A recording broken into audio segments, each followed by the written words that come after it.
Hello and welcome to episode 4 of the Tandy Boxing Podcast with John Tandy and me, Tony Mayger.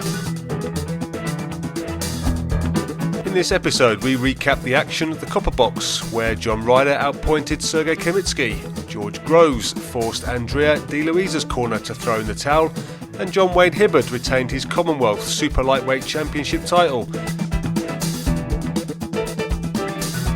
And in Canada, the great Sergei Kovalev defeated Jean Pascal for a second time when trainer Freddie Roach withdrew Pascal at the end of round 7.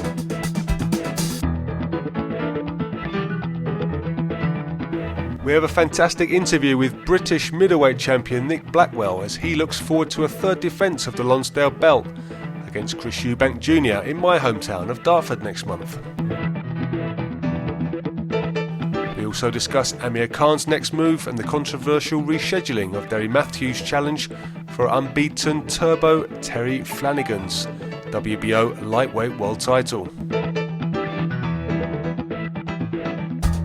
I'm joined as ever by renowned boxing trainer John The Truth Tandy. Morning, John. Well, last night's action was at the Copper Box in London. George Groves was the headline fight, but possibly not the most standout or interesting fight of the night.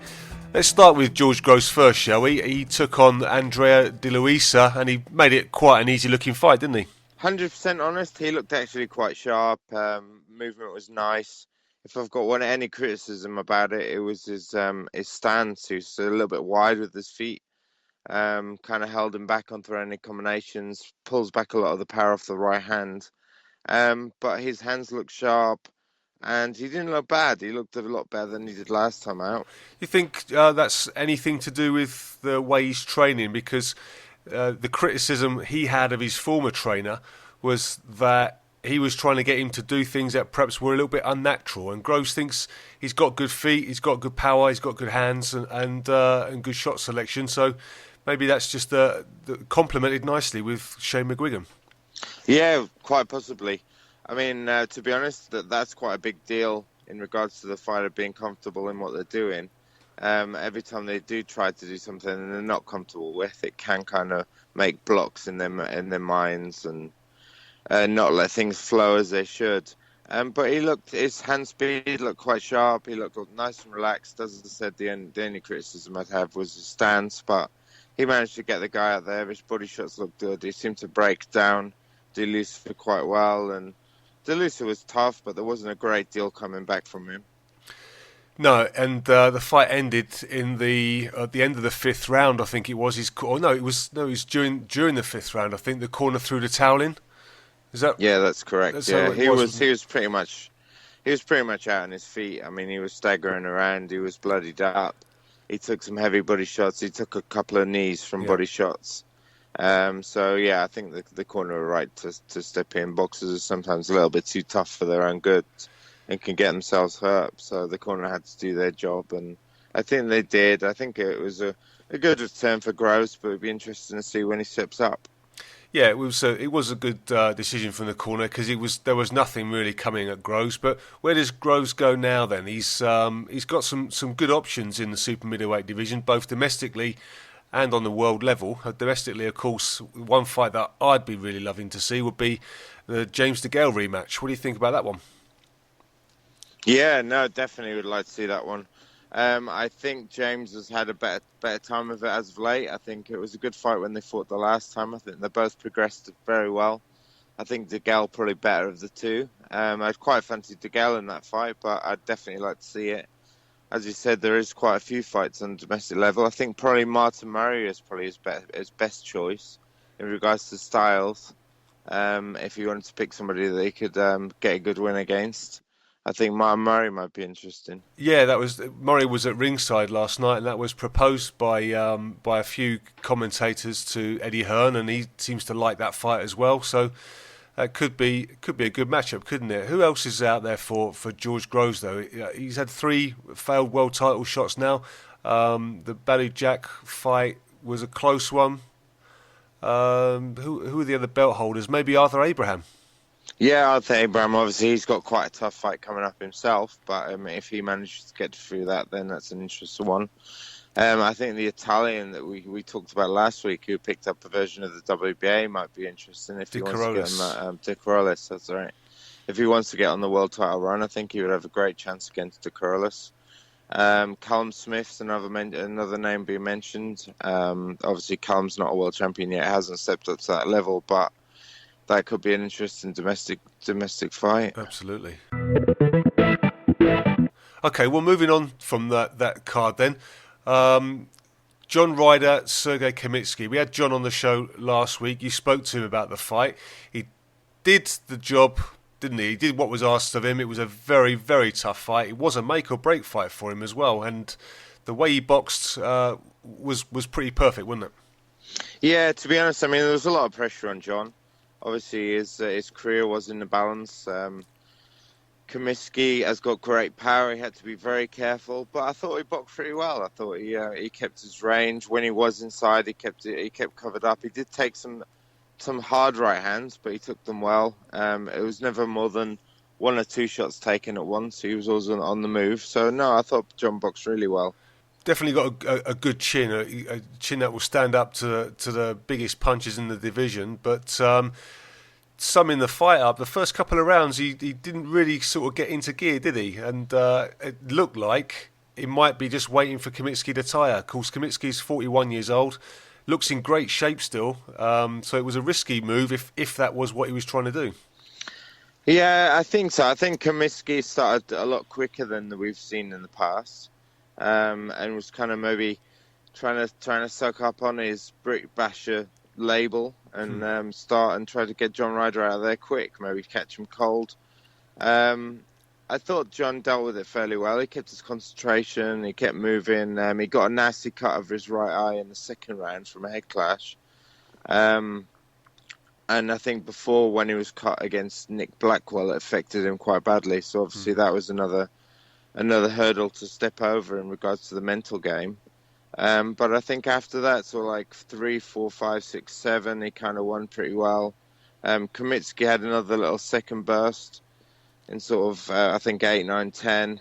And then John Ryder finished well and boxed well and deserved to win well. I scored it 117, 111. But I think they got it right and they picked the right winner. Yeah, that's the main thing. And Ryder wins the WBA the international middleweight title. Where does he go from here? He's obviously fought at the top domestic level already. So does he move on to European level? Yeah, I think so. I think he's got to look towards that. Obviously, there's some, again, great rivals here. Potential rematches. He's obviously got Nick Blackwell, he's got Chris Eubank Jr., he's got Billy Joe Saunders, maybe Andy Lee coming back from his loss to Billy Joe Saunders might fancy John Ryder. I think that might be an interesting matchup. Well, also on that card at super lightweight, John Wayne Hibbard and Tommy Martin, and that was quite an action-packed fight, wasn't it? Yeah, I really enjoyed that one, to be honest. It was a good fight. I think Martin came out a little bit too quick. He came a bit over-eager. Trying to land bombs, and Hibbert boxed him really nicely, controlled it, and Hibbert looked the bigger of the two. He was landing the more hurtful shots, and then it did look at one stage, I think because the odds flashed up on the TV, and I think at one stage Martin was obviously the favourite going in, but I think after round 6, I think Hibbert had gone to 1-6 to win the fight, so they had a big swing in the odds. But to be honest, Martin maybe saw that and took it back to him and started boxing really well and landing some shots and actually turned the fight around. Hibbert, again, to his credit, turned it back around again, so it was a little bit of a yo-yo fight and finished very strongly. Martin was down in the 12th, and I think he misjudged the count, to be honest. I think he was hurt, but he looked like he was getting up and kind of just tried to hang on for as long a rest as he could, but just missed that count. Getting up at 9.5 isn't good enough in this country. No, well, I think it was the heavyweight against Chisora, wasn't it? Malik Scott, the American heavyweight, Malik Scott, yeah, who suffered the same sort of fate. Yeah. Okay, so Hibbert takes the Commonwealth Super Lightweight title as well as the WBC International Super Lightweight title. Yeah. What's next for him? He's had some tough fights. He might be looking for something a little bit easier. I mean, obviously, the obvious statement would be Dave Ryan again, because I'm sure there's Dave Ryan's got a score to settle there, because I think Dave Ryan won the first 2 fights. He was stopped due to a back injury in the 3rd fight when actually winning the fight. So I think Dave Ryan's probably got a bit of a case to. I think he's probably mandatory for the Commonwealth anyway, if there is a mandatory for the Commonwealth. Yeah, it was a good fight as well, wasn't it? It was, yeah. And I think that's probably, as much as Hibbett probably doesn't want it, that's probably the next one for him. Okay, another WBC international belt that was collected was by Martin Joseph Ward, who beat Mario Pisanti. I didn't see it. I've read about it. I mean, I think we spoke briefly on Pisante being knocked out in the first round by a 0-16 last week. He was down 3 times this time, down the first, down the second, stopped in the third this time, and Martin J. Ward won, so I don't think it was a huge test for him. And Pisante wasn't really at that level. It was just more of a win for Martin J. Ward. Yeah. But he is a good fighter. I think it'll be interesting to see where he goes from there. Okay, and the other fight, which was televised, it was the first one that I got to see, was Chris Agidua against Ben Hall, or losing his Southern Area super welterweight title to Ben. It was quite a one-sided fight, wasn't it? Ben on top for most of it. Yeah, it was, to be honest. I mean, Ben Hall was walking him down, landing some hurtful shots. I think Agidua was hurt as early as the first or second round. He's a tough kid. He pushed through it. But yeah, Ben Hall was in control for most of the fight. And took a deserved victory in the, I think, 7th round. He was stopped. 6th round, my apologies. I think it looked a little bit early, but obviously due to Ben Hall being in control of the fight, I think he was probably doing Chris a favour stopping it, because I think he probably would have got stopped. Well, his head was moving around a lot, but it wasn't clear if they were from punches. I mean, the punches at which Ben was flailing at him were a little bit sloppy, but it didn't look good. Nothing was coming back from Chris, and it was already a one-sided fight by that stage of the 10-round contest. So, no complaints too much about that. Okay, we'll go through the other results on the card. Lucian Reed wins TKO over David Kovac. Lewis Adolphi points. 4-round points win over William Warburton. Craig Richards defeats Kieran Gray over 4 rounds on points. Dion Juma against Colin Farricker. That's a 6-round points win for Dion Juma. Ted Cheeseman, TKO at round 4 against Gergo Vari. O'Hara Davis, now he's somebody I like at lightweight. Looks a very, very good prospect. Moves to 10-0 with a win over Prince Ofotsu. TKO round 3. Featherweight, Reese Bellotti defeats Elvis Guilan. Guilan retired at the 7th round. And somebody you know quite well, John, that's Leon McKenzie against Kelvin Young. Now, that didn't take very long, did it? What happened there? No, I was quite surprised, to be honest, because Kelvin Young looked decent. He's got a decent record. He had a big height and reach advantage over Leon. But Leon jumped at him. Leon, 37 years old, former Premier League footballer, jumped on him, flattened him within 40 seconds of the fight. He's obviously fighting out of a southpaw stance. He landed a couple of good right hooks, and he finished with a straight left hand, put him down. Again, I think it was a bit of a misjudgment by Young in regards to the count. He did look like he was going to get up, but again, he left it to 9.5, stood up and was stopped. Big complaints, but once you've been stopped, you're out there. People have got to start realising you've got to be up at 7 or 8 to make sure and let the referee know that you're there to fight. You can't leave it till after the referee said 9. Sergey Kovalev, the light heavyweight division ruler, against Jean Pascal for the IBF, the WBA and the WBO world titles. It was a one-sided fight. Kovalev in control with his long reach for most of the fight, and it ended up in retirement, didn't it, John? Yeah, to be honest, I mean, I was a little bit disappointed to see a rematch. I don't think there was much in the first fight. I don't think Jean Pascal brought a lot to the first fight. And I struggled to see him bringing a lot to this fight. And to be honest, it was kind of made true. Pascal made a lot of changes. He changed his training. He went over to Freddie Roach to see if he could make him any better. There wasn't any knockdowns in the fight, but it was very one-sided. And to be honest, from about the fourth round, it seemed like Pascal had kind of given up a little bit. He stopped throwing punches. He was just desperate not to get stopped and not to get hit with that big right hand. But Kovalev boxed him pretty well. Did take a couple of shots, but nothing to write home about. One-sided as like the first round, like the first fight, to be honest. Yeah, it was that big, long reach or that long jab of Kovalev that he just seemed to be able to land any time he wanted to, and no matter whether he was on the inside or the outside, Pascal just didn't have any answers for him, did he? And like you said, in the fourth round, his heart seemed to have gone. Yeah, I think from watching Pascal a lot in the past, I think you saw him. He would land a big shot and he'd be able to follow up on it. But I think with Kovalev, every time he landed a decent shot, there was no movement from Kovalev. It didn't seem to bother him whatsoever, so there was no follow-up. So he'd land the occasional single hard shot, but Kovalev would immediately come back. And again, that height and range, that jab, he just didn't seem to be able to get beyond the jab.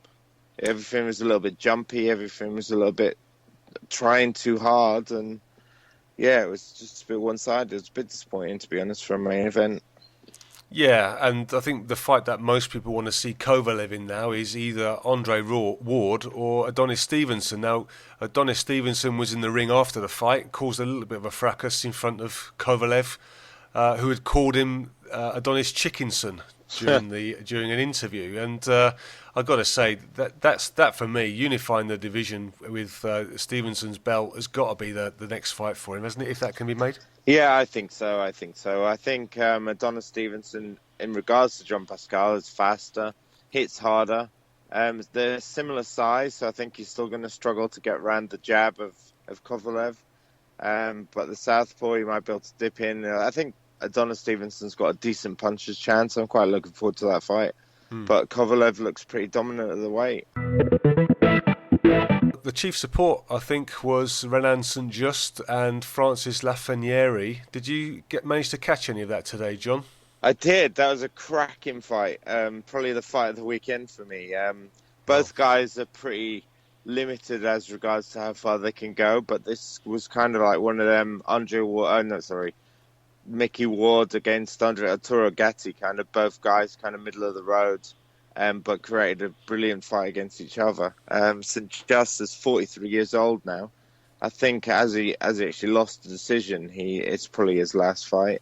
But Lafreniere was awesome. He came out from the first bell, pushed the pace, got his head. He's not a massive puncher, but his accumulation was great. Initially, St. Just looked the stronger guy. Wasn't landed as much, but when he did land, it was effective. And he was backing Lafreniere up a little bit, but every time he had a big heart. He was cut from the second round. He just kept pushing and pushing and pushing, and to be honest, he got the decision he deserved in the end. It was a great fight. Great, and he picks up, of course, the IBF International middleweight title there as well. So, big things on the horizon for Lafreniere? I don't think so. He's very game. He's got a big heart. He's a little bit easy to hit. He's fit. He'll keep pushing, but I think against the top guys, I think he'll always struggle. I think this is a perfect level fight for both of them. I think both are on a similar level. Lafreniere won well, but it was a great fight.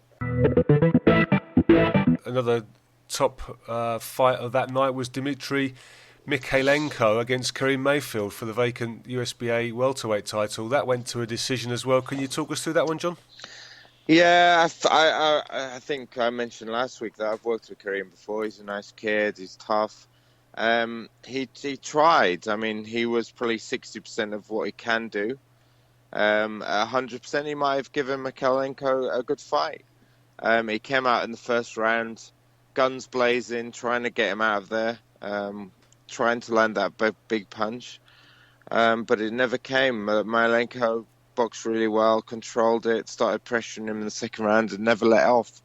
I think Karim took the fight at a week or 2 weeks' notice. after being out of the ring for over a year. So it was a big ask for Kareem.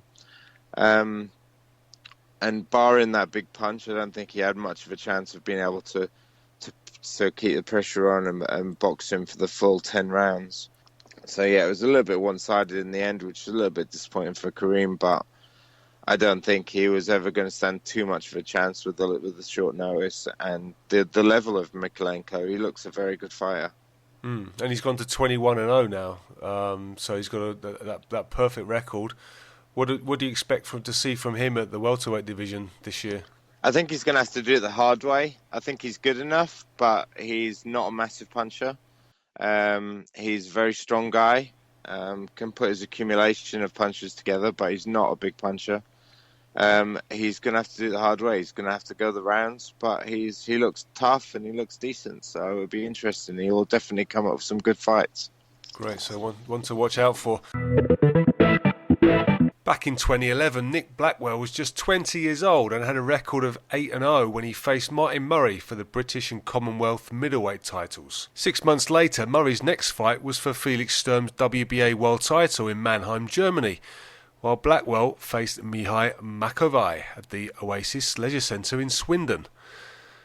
Blackwell is the current British champion, winning the vacant belt against John Ryder last year, and in March this year will defend that belt for a third time against Chris Eubank Jr. John spoke to Blackwell and got him talking about the fights with John Murray, Billy Joe Saunders, Max Bursak, Sergey Kamitsky, and his best win yet over John Ryder. You got thrown in quite early in your career with Martin Murray in your, was it 9th fight? You're only 20 years old. What are your feelings on that? No, do you know what? I wouldn't change it. You know, a lot of people, they step up the ladder slowly, gradually, you know.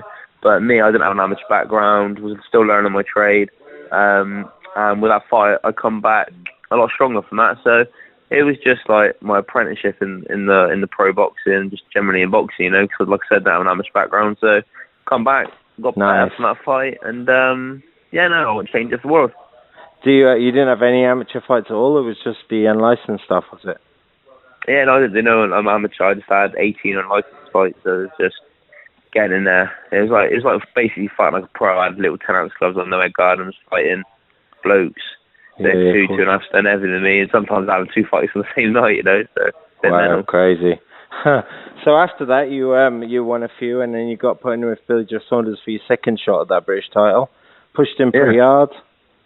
Yeah, I think you underestimated me. Everyone said I was going to get beat. I think he was believing, you know, the hype. You know, he was going to knock me out in 3 or 4 rounds. But I knew that I was going there. I knew he wasn't going to stop me. And yeah, I did push him. I pushed him quite hard. Just didn't throw enough shots, and just again, I was still learning. And he had a good amateur pedigree, and he was a better boxer than the night. Nice. So after that, you got signed with Mick Hennessy. And your first fight with him was Max Bursak, is that right? Or was Max Bursak? No, Kamitsky. I fought Max Bursak when I wasn't with Mick yet. You went out to the Ukraine to fight Max Bursak. That was supposed to be another baptism of fire. Yeah, it was different. It was different. And again, everyone thought I was going to get battered and beat, but I watched him and I just confident I was going to beat him. You know, I didn't have a long notice for the fight. I think I had 4 weeks notice when I got 2.5 stone overweight. I was like always in training, but I just was eating a lot, you know, and I just wasn't. I was just chilling out. I got the phone call, and to me, I was like, I've got to take these opportunities. I thought in my head I'll never get it. I killed myself for 5 weeks. Didn't eat nothing on the last week or drink anything. I literally had a couple of espressos a week. Got there, still 5.5 pound overweight. Died at the weigh-in, and I still done a 12-round fight, and I believe I beat him. But, I was going to say that. I watched the fight, and I thought you did. I thought I beat him, but I know I had to knock him out to get a draw in Ukraine, you know. But no, and again, from that fight, a lot of good things come from that fight. So it was another thing. I wouldn't have changed it, you know. I wouldn't have changed it. Okay, cool. And so anyway, we'll go to the Hennessy thing now. Sorry about before. So your first that one was with Hennessy was Kamitsky. Tough fight. I watched it. I thought you started a little bit too slow, but you really came on, and I think if you had another couple of rounds, you probably would have got him out of there.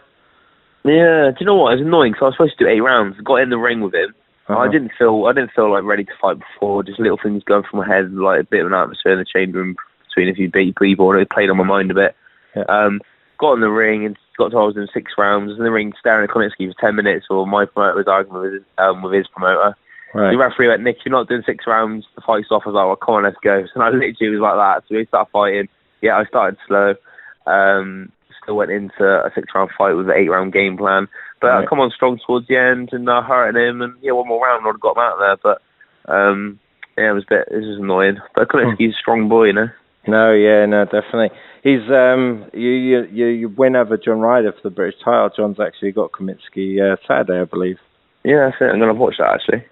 It should be interesting. Having fought both of them, who do you fancy in it? I think John Ryder could get him out there. Just John Ryder needs to use his boxing skills and just put some educated pressure on him to get Konietzki to tire out. That's what I done. I stood in front of Konietzki, let him hit me about a little bit. Then he got tired out. I thought he was going to knock me out. But I think John, if he stands toe-to-toe with him, I think John could get, if he gets clipped and he feels the power of Konietzki, he could be in trouble. But if John Ryder's sensible, which I think he will be, I think he could get Konietzki out there later on. Yeah. Well, you're probably your career best win is probably over John Ryder, isn't it, for the British title? Yeah, I think it was coming at the right time. Didn't have long enough for Gary Lockett, to be honest, but getting out of box again, first 3 or 4 rounds, started slow, but I knew deep down that I was going to beat John Ryder. I was so confident going into the fight. My training camp was good, I was fit, I was strong, and I just knew, I could feel him wearing out, you know, and I caught him a good shot, and then just finished him off. And then some people say the referee stepped in a bit early, but he didn't complain, and he was all over the place, and if the referee didn't step in, I think I would have knocked him clean out, and it could have done him damage, you know, so... I think but there's no complaints from the corner, there's no complaints from John. No, so I think the referee made the right decision, and obviously, yeah, it was my biggest win, winning the British title in front of all them people, being the underdog, so yeah, it was amazing, good feeling. Okay, awesome. And you've had 2 defences since, Damian Jones and then Jack Armfield last time out. Jack was a tough kid. He pushed you quite hard, yeah. Do you know what? Both fights, I don't make excuse for that. The first fight, Damian Jones, I had a virus, shouldn't have been in there, should have pulled out. I was walking into that ring and thinking I was going to lose. And I didn't do nothing for 6 rounds, to be fair. I was tired by doing nothing, and I caught that right hand, you know. And yeah, I was lucky, really. I was stupid, and I thought I'm never going to fight with an injury again. Went in with Jack Armfield, I had a micro tear on my chest, and again, I just didn't perform very well. I didn't feel great, boxed rubbish. But fair play to Jack, he boxed well, and he was a tough lad, got some good shots, and he just kept coming. So, it was. I learned a lot in them 2 fights. I know I won them, but I did learn a lot just going in and mental games. You know, it was good. I learned a lot from them fights. And obviously, you with Gary Lockett now. How's that all going? I mean, is that something that you've had a bit of time with him now? Is he really developing? Yeah, it's wicked. It's amazing. Best move I've ever done. I should have done it sooner, really. Learning the basics. Doing all the simple stuff, doing it all good in the gym, looking sharp, looking strong, looking fit, strong. Everything's going really well. I got all the lads in the gym all competing against each other. I got great sparring with Liam Williams, Alex Hughes. The gym is buzzing, full of potential, and Gary Lockett is not just good, great trainer. He's a great man, you know. He's a good mate. So it's just really, really good vibes, you know, around positive people, and it's happy. No, of course. So anyway, your big fight on the 5th of March is now coming up. Your 3rd defence of your British title against the one and only Chris Eubank Jr. Eubank Jr. is a very good boxer, and he's done right, but he hasn't been put in the deep end. He's saying he's ready for Golovkin, but he didn't want to take a world title shot because he knows he's not ready. I'm 1,000,000% confident. I'm more confident going into the Eubank fight than what I am to the John Ryder fight. I'm 12 round, 15 round fit now. I was training 5 weeks before Christmas. I feel really good. So I feel good. I'm just so confident in myself. You only get a gut feeling. You just feel mentally. I have no doubts I'm gonna lose. No doubts. I know I'm gonna win. I'm gonna go in there, and it's a tough fight for 6 rounds. I think. I mean, it's a very tough fight. I think he's quick. He's his combinations stuff together well, but I think he's gonna tire. He's not as fit as what people make out he is. I'm going to get him out of there. So confident. Did you watch the fight with Gary O'Sullivan recently with him? Yeah, I did. Yeah, do you know what, Gary? Because he was looking a little bit tired in the 6th, I thought. Yeah, but Gary, do you know what, Gary? You know, like Gary, real nice bloke. But I think Gary done a lot of stuff wrong in that fight. He went square on, guard down. He's getting caught with them uppercuts, which I've done in my past fights. So I'm not going to do the Eubank. And Gary, he's not the fastest, but he's a big puncher. But he was still catching Eubank when Eubank was throwing his combo. He leaves his chin open. You know, if he does that to me. Yeah. it's going to work in my favour. Eubank might come forward. You know, if he comes forward with me and does that, I'm going to chin him. Billy Joe saw him the fight. I was there watching that live, and Billy Joe, I don't think Billy Joe performed to his greatest ability that night. He was fit for 6-7 rounds, got tired, and Eubank should have. He come on strong, but he just, I don't know, and he looked, Eubank was knackered the last 2 rounds. He was dead. Everyone's saying he's a machine, this and that. Yeah. Punching the bag looks good, but they don't punch back, you know. And when you've got somebody on your case and you're hitting them with everything, they keep coming towards you, you're going to be in a place you've never been before, and that's what I'm going to do to him. Okay, brilliant. So, I mean, obviously not looking past this fight, but what are your goals? You know, whichever route Gary and Mick Hennessy put towards me, you know, I'm not one to say no, so whichever they say, I think we've seen that from the previous fights. You're not one to say no to anyone. Nah, you know, they like, I think you're ready for Golovkin. I'm like, am I? I'm like, okay, I'll fight Golovkin then, you know? But, you know, it's just like, with me, like, if I got a fight with someone like Golovkin, I'd love to go and fight Golovkin just to see how hard he is. Yeah. Sort of person, I'm like, well, I don't want to fight him because he hits hard. I'd actually love to fight him just to see how hard he really is, you know? Yeah. Because I've never been in a ring with someone and thought, cool, you know, I don't want to get hit by you again, you know? I sort of get a bit weird. I sort of like it, you know? I like getting a bit of a tear up, and it'd be interesting to see how hard he really is in a weird, sick way. Let's move on to the news now. This week, not an awful lot happening in the news. Amir Khan, we still don't know what his next fight will be. His father seems to think it's a toss-up between Garcia or Brook. Everybody wants Brook, of course. What's your thoughts on that? To be honest, I fancy Garcia again. Out of them 2 fights, yeah, I think he's got a score to settle with Garcia. I think his boxing ability is better than Garcia's. But obviously, Garcia's got that big punch. So I think it always leads to be an interesting fight with Khan boxing and moving and being a little bit careful, and Danny Garcia looking for that one big blowout. Yeah, the first fight went 4 rounds, didn't it, before Khan was knocked out by Garcia. But for me, I remember watching it and thinking that Khan was well ahead. Yeah, no, definitely. Khan's very good. He's technically very good. He's fast. He moves well. He's world class. He's a world class fighter. Unfortunately, his chin has let him down in the past. But he's not a chinny fighter. He's still a tough kid. I mean, there's a hard knockdown. I think when he got knocked out by Danny Garcia, he threw a left hook while dropping his right hand, and I think Garcia threw a hook at the same time, or an uppercut, and landed first.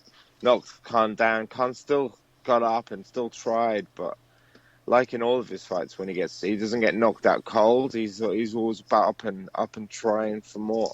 I like Khan. He's a good fighter, and I think it'll be interesting. Yeah. Okay. And let's just mention that the Matthews Flanagan fight was been delayed after Flanagan suffered a tendonitis in his left foot, which made him unable to train. That was, of course, down for the Echo Arena. It's now been moved back a month to March the 12th. Yeah, it's a little bit controversial. I watched an interview with Terry Flanagan this morning. He said he's had a week off. He's been swimming, but he's saying he's going to be back in the gym on Monday. Darry Matthews is a little bit annoyed by this and can't really understand it. If his injury was so bad, how's he only out for a week? He's still working. Why is the fight off? So I think Darry Matthews is a little bit aggrieved by it. I think he's come out on social media a little bit as well, emphasising his disappointment with the fight falling through not falling through, but been put off for a month. Flanagan, he's injured, so I mean, he's world champion. He doesn't want to take any risks. I can totally understand it, but I can understand it from Darry Matthews' point of view too, that he's going to be upset. He's had a training camp. He's worked hard. Now he's going to have to take a little break before he starts again. So, yeah, I suppose it's things that happen in boxing you can put it down to, but it doesn't seem quite right, does it, that he's back so early? No, yeah, I mean, tendonitis is quite nasty. It's painful. He was saying that he couldn't put his weight on his foot, but yeah, only to have a week out at this stage of the fight, you've got to say, hang on, are you really injured? Are you really that bad that you can't fight? or have you had a bad camp? Have you had some problems and you're not as fit, or your weight's wrong, and you want a little bit more time to work it out? Flanagan seems a pretty genuine guy, so I would hope for his point of view and for boxing's point of view that it is just the fact that he is injured and he can't fight, and maybe on Monday when he goes back into the gym he's not going to be doing it flat out, he's going to be building himself back up to it. But we'll wait and see. Derry Matthews is obviously a bit aggrieved by it. There's a big event at the National Stadium in Dublin where Gary Corcoran takes on Danny Butler for the WBO Intercontinental Super Welterweight title. That looks like a good fight. Unbeaten Gary Corcoran is 14-0 against Danny Butler, 25 with 5 losses. Yeah, to be honest, I mean, initially it was scheduled down for 2 unbeaten fighters to fight each other. That was Gary and Joe Selkirk, who was also 14-0, which for me was a really well-matched fight. Selkirk had come off some good wins, Ryan Toms, Terry Carruthers, Steve O'Meara, to mention a few. He's fought some good guys, about a similar level to Gary. Danny Butler now steps in at late notice, and it could be a tougher one for Gary, to be honest. I mean, Danny Butler might be 25-5, but he's won his last 6. He won the English middleweight title, which obviously is the weight above. He knocked out the prize fighter finalist Sela Renda in the first round, which is pretty impressive. He's got an 8th round knockout of Frankie Borg, who's a tough kid. So yeah, this is a tough one. He's done obviously 7 rounds with Darren Barker. He's been in with Martin Murray. He actually lost a split decision to Martin Murray in I think the prize fighter semi-final. The only thing that worries me is that Danny Butler is also scheduled to fight Sam Sheedy in April, and Sam's another up and coming guy, 16-1 I think his record is. So with a 14-0 and a 16-1 guys on his card already, is Danny Butler drifting into the journeyman status, or is he confident and pushing forward? That's the question I have to ask. Well, that's all for episode 4 of the Tandy Boxing Podcast. We'll be taking a break next week as there isn't much world-level boxing happening, so hopefully you'll continue to download the podcast from iTunes in 2 weeks' time when we're back. As usual, if you like the pod, then please let us know by sending us a message via Twitter @TandyPod, or we'd love to receive your emails at tandyboxingpodcast@gmail.com. Until next time, stay safe and take care. Goodbye for now.